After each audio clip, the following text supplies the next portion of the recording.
Hey guys, Cat7 here. Okay, it is Sunday, December 2nd, 2018, and I want to thank you for visiting the Stonewall Research channel here on YouTube. A special shout out and thank you to all the new subscribers that came over from Holly's channel, Zoon Politikon, and the interview that I did with her.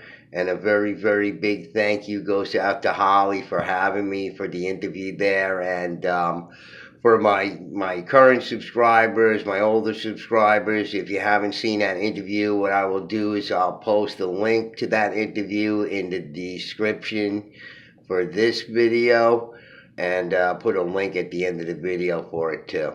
Okay, yeah, go there and watch that. It was a lot of fun. I had a great time doing it with her, and we talked about everything that goes on the channel and the related stuff. Okay, so if you've been following along with my videos, you know I've been reading from this book by C.W. Ceram called The First American. And, Ceram was a noted writer, and, he worked for the Nazis, allegedly, in the propaganda, Ministry of Propaganda. I'll just read to you a little bit about Ceram from this Wikipedia, but you can see they left out a few things about Ceram. Here's a picture of Ceram right here, sparking up a bowl. He evidently was a pipe smoker, I guess. And let me read to you what it says here about Ceram so you get a little information about him. C.W. Ceram, 20th January 1915 to April 12, 1972, was the pseudonym of a German journalist and author Kurt Wilhelm Marek.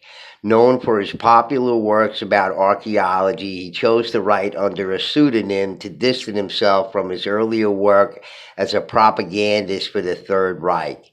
Ceram was born in Berlin. During World War II, he was a member of the propaganda troupe. His works from that period called Werhalten Narvik 1941 and Rot Spiegel Überall am Feind. I don't know, I can't pronounce any of that stuff, but he wrote some stuff apparently from 1941, 1943.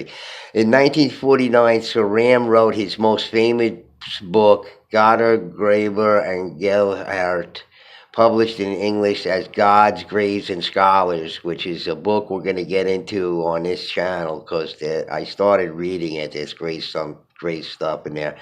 The Story of Archaeology, an account of historical development of archaeology, published in 28 languages. Ceram's book eventually received a printing of over 5 million copies and is still in print today.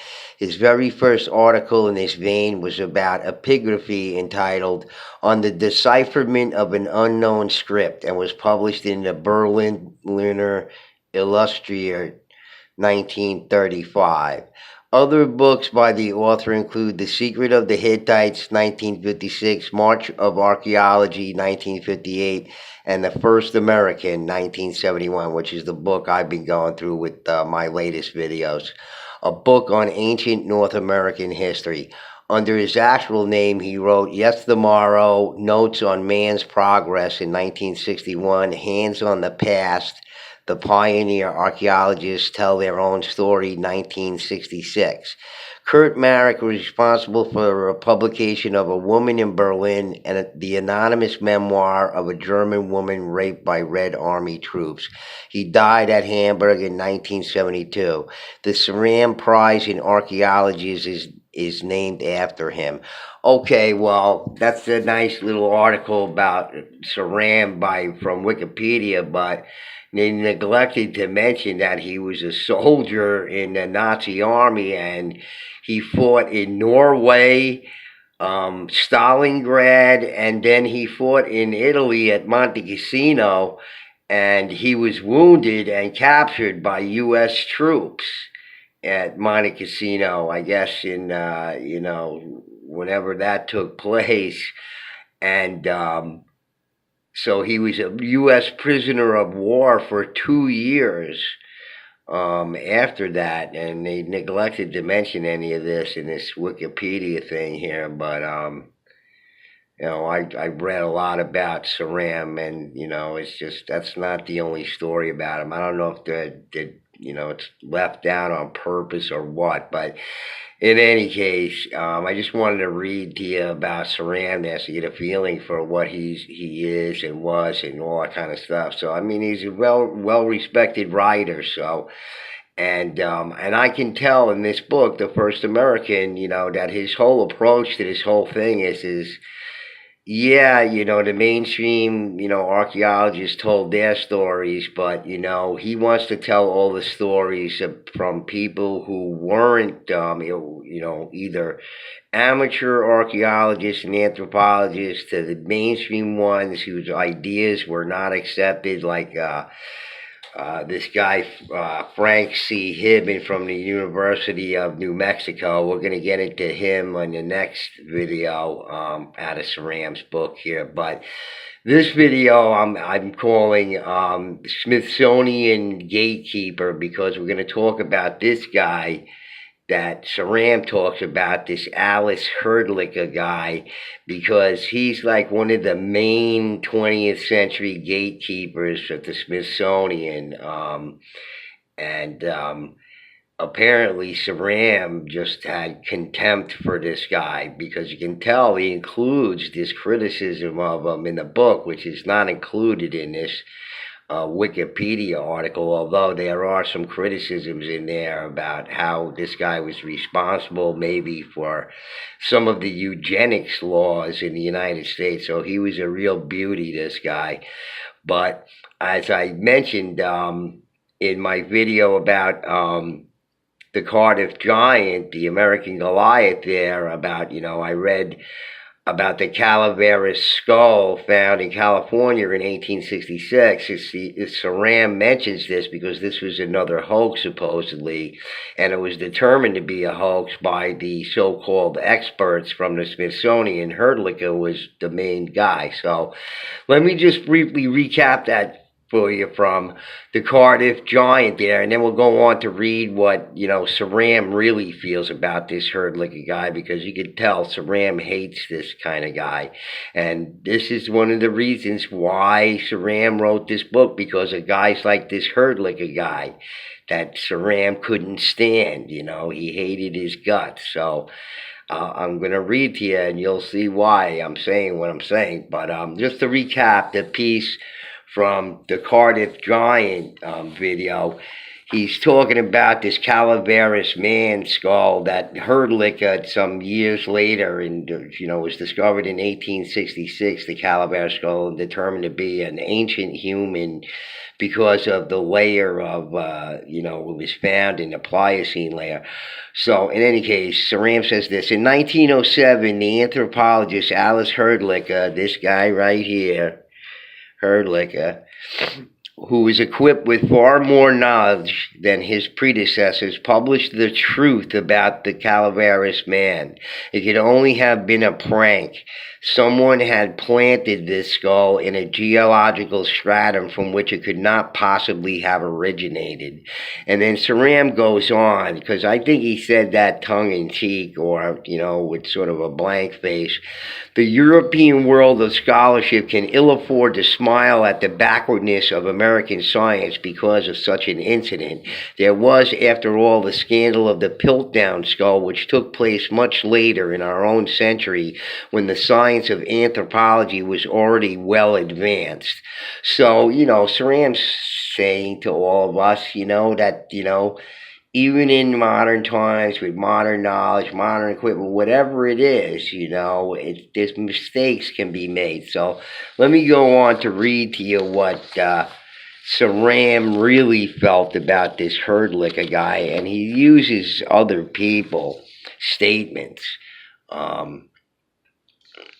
Really not, he doesn't even say like, this is what my opinion of him is. He's just using the statements of people who worked underneath this Hrdlicka guy. So let me read to you what Ceram has to say about this Hrdlicka guy. This is chapter 20, The World of the Early Hunters. In Ceram's book. This is the 5th book within the book, talking about the really earliest man in the North America, which is, all controversial. But let me read to you about this Hrdlicka guy, because he was a real piece of work, this guy. All right, and Ceram says so here, more or less. We must recall once more that up to the Folsom find in 1925, up to 1927, in fact, it was generally accepted that the first American could scarcely have been more than 4,000 years old, and that Ice Age inhabitants of America were out of the question. One person in particular, Alice Hrdlicka, this piece of work right here, of the Bureau of Ethnology in Washington, blocked all research into the remote past for a whole generation. And the Bureau of Ethnology was more or less taken over by the Smithsonian eventually. A man of considerable merits in many fields, he showed incredible obstinacy in this matter. See what Ceram's saying? He was an odd bird in other respects also. For example, he made it a rule that all his associates had to will their skulls to science. But in his own last will, he stipulated that he was to be cremated, his ashes mingled with those of his first wife, and deposited in an urn in the Smithsonian Institution. See? Smithsonian Gatekeeper. He was ruthless in enforcing his dominance upon younger men. Kirk Bryan, the geologist, once told his students during Hrdlicka's quote-unquote reign, quote, "If you ever find evidence of human life in context with which is ancient, bury it carefully, but do not forget about it," unquote. Frank H. Roberts Jr. suggests the power Hrdlicka wielded and the way this affected the course of research well into 1940, when he remarks that every young anthropologist, geologist, and paleontologist of the period would have been imperiling his career if he opposed this dictator in the slightest way. Even in 1928, by which time the importance of the Folsom find was clear to everyone, Hrdlicka had the temerity to decree at a meeting of the New York Academy that there could not have been a Paleo-Indian, as we call the people who hunted the now extinct animals. Quote, "With his back to the wall, Hrdlicka was denying everything to maintain his position that man could be anything at all, but not ancient in America," unquote, Wilmson says. But eventually the finds accumulated to such an extent that even the skeptics had to bow to the evidence, which is true to some extent, but it's still controversial to this day. There's plenty of people fighting against it. They even have a researcher at the Smithsonian. I have him in my playlist that they sent out there to do research and on salutrians and all this kind of stuff, and he made some astounding finds, but it's controversial. He's they're beating him down about it anyway, even though he's a Smithsonian scientist. So anyway, I wanted to read to you, because I said I would, from the Cardiff Giant video that I just cut last, and about this Hrdlicka guy, and he's like a major gatekeeper.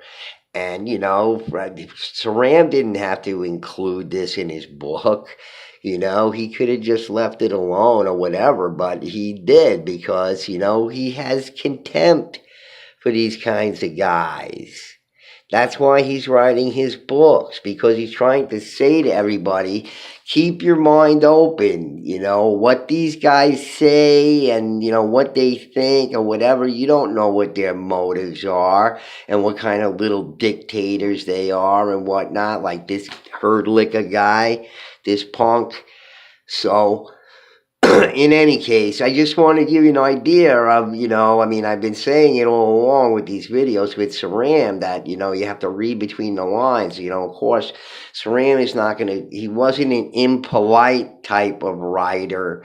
He wasn't, an outrageous kind of writer. He included the statements of people, people who work with this guy to give an example of what a punk he was, what a creep he was. And I mean, and I've read some other mini biography about this Hrdlicka guy from the Academy of Sciences, and they make him out to be such a wonderful guy, and like you know he's busy writing eugenics laws. What a sweetheart this guy was. So any case, guys, I just wanted to bring you this short video here and tell you about, what Ceram really thought about this gatekeeper here, the Smithsonian gatekeeper, and, who knows how much of his influence is still exerted, through the Smithsonian, maybe plenty, you know. Any case, guys, that's it. I just want to bring you this, and I'll be seeing you soon with a new video. We're going to go over some other stuff in Ceram's book, some little-known archaeological site with some very strange people, and for the next one. So, all right, guys, Bugcat7 signing off. Peace.